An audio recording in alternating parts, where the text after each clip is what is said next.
I am going live on YouTube and here on Instagram. Wanted to just jump on to talk to you guys about uh, my little story post today because I've been getting quite the reaction from people. I had quite the reaction myself. And I promised I would try to be popping in more. I would love to pop in on the Spotify green room so I don't have to look like this. Um, Sometimes you just want to like just get in, talk, and then not really have your face on display. But here we are. So I just got back in town from a work retreat, and so um, I'm a hot mess right now. But let's just get into it because this does not need to be long. Um, as you guys know, this is an important topic. I think it's important not just to me. A lot of people have been writing in and sharing their thoughts as well. I'm just going to like mention a couple things and efforts that have been made before at trying to at least have a good, accurate picture of what diversity looks like in pro cheer in general, mostly with the cheerleaders, right? I tried to do a revamp of the survey that I did almost 3 years ago now in 2019. Yeah, 2019 on the NBA and NFL and the percentage of diversity they had on their squads. Um, had not done a survey on the leadership of like the coaches and the directors, but um, I did see the post of the NFL cheerleading directors have like a an annual meeting. It's in Las Vegas, and still don't quite know what they cover during those meetings, but it's all of the directors, maybe some of their assistant coaches, choreographers go, and so they're there. They took a picture. Obviously, it's something to celebrate. Everybody getting together. I doubt they were able to do that last year, but it was just really stark and disappointing to see the lack of diversity in that photo. And um, it's just like, wow, it's really, really telling. And I know there's people who are missing the Atlanta Falcons director and choreographer. I think they went, maybe they did have it last year now that I think about it. Can't remember. But the point is, I know they're also, obviously missing from this picture. But it's not like, it's just not a good like look on any level. And maybe they felt it in the room. Maybe they noticed it as they were gathering. Maybe they talked about it.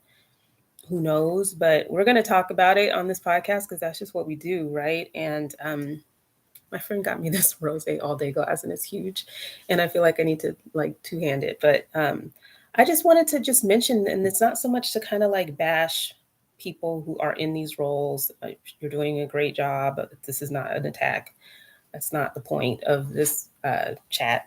Um, I just kind of making the observation that when it comes to like the NBA, it's a you know it's a beautiful picture of diversity and just different styles and leadership and the talent that you have in the NBA. And I just know that there are so many talented either former NFL cheerleaders from diverse backgrounds that could be all up in that picture. So I'm a little confused.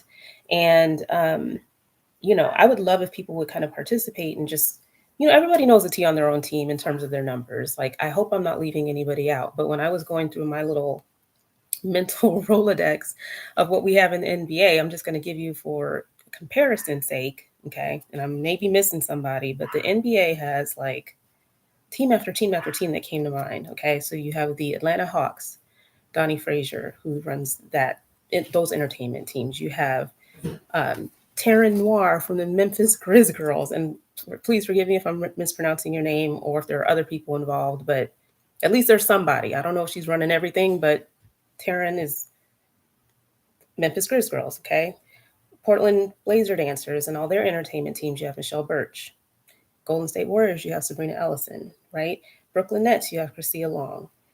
And Asha Singh, like her whole staff is just stacked and just so talented. Anyway, Washington Wizards, you have Derek Whitfield. Chicago Level Bulls hired Toya Ambrose. You got Miami Heat dancers that have Natalia Gonzalez Gazola. I don't know if I'm pronouncing that right, but I've noticed that there's hyphenation now.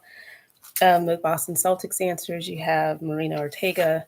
I might be forgetting something, but how many is that, you guys? That's like one, two, three, four, five, six, seven, eight, nine teams, 9 teams out of 30, right? Whereas with the NFL, you have the Atlanta Falcons, maybe the Miami Dolphins, if I'm not mistaken, and the Washington Commanders.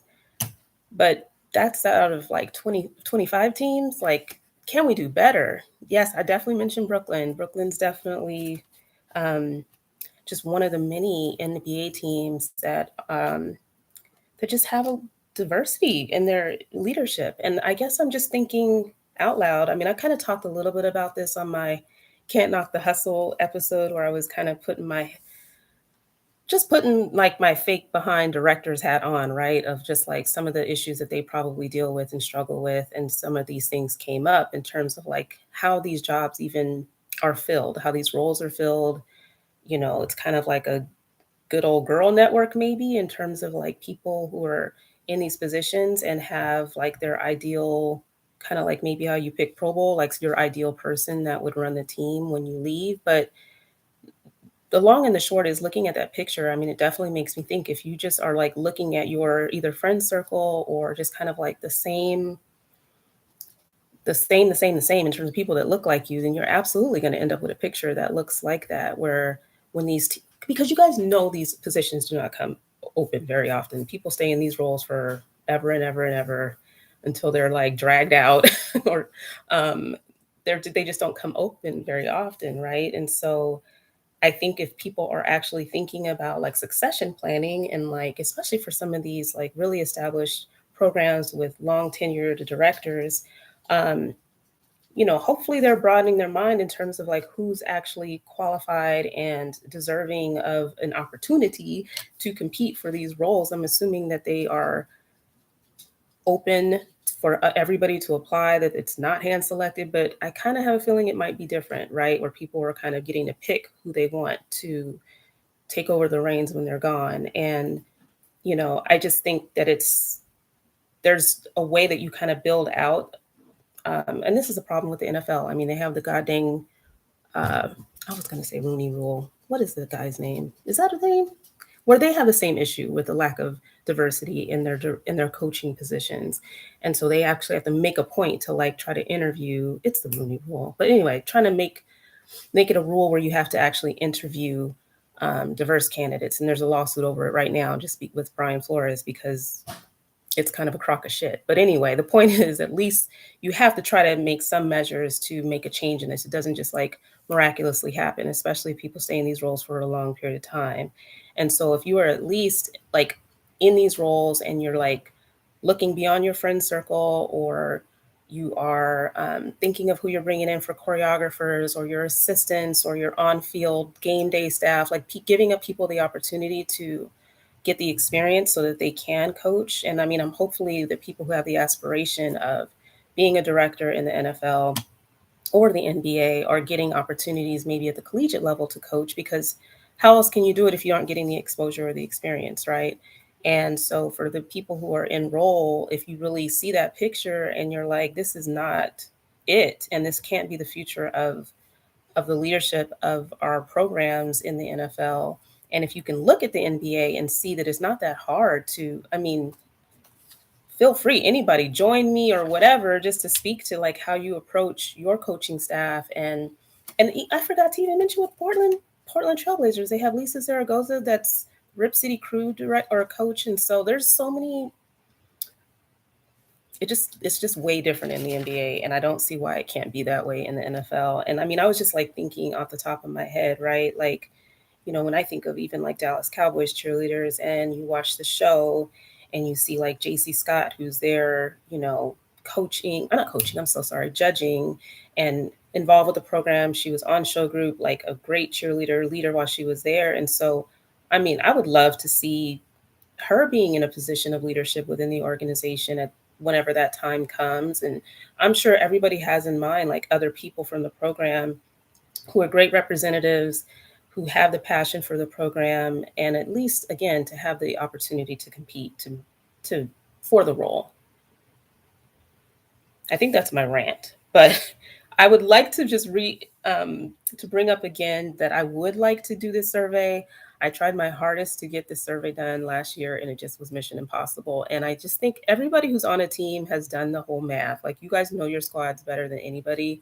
You know how many black girls you got, you know how many you know the numbers a lot better. And I don't like guessing at people's I mean, I want it to be accurate, right? But if you would like to just shoot me a little DM with the breakdown of your team. We have this many Latinas. We have like just give me the skinny, and I can compile that into um, the survey so that we can just get a good capturing before it's audition season and all these teams turn over. And I would love to actually have a representation of directors as well and an accurate count for both NFL and NBA. But I don't know how it made you guys feel to see that. I just was very disappointed, and it's just one more thing where you're kind of like, this is not the best we can do. I absolutely flat out know that there's we can do better, and other leagues just seem to be doing better at it, and I'm not happy about it. I don't know. I just think this is kind of like how problems just keep perpetuating over and over again, and you have issues with people on these squads being overlooked. And again, I did this open letter about diversity that's on, where is it, on my website, probably in my feed somewhere, of things that people can really be thinking about if you are not a person of a diverse background in these leadership roles.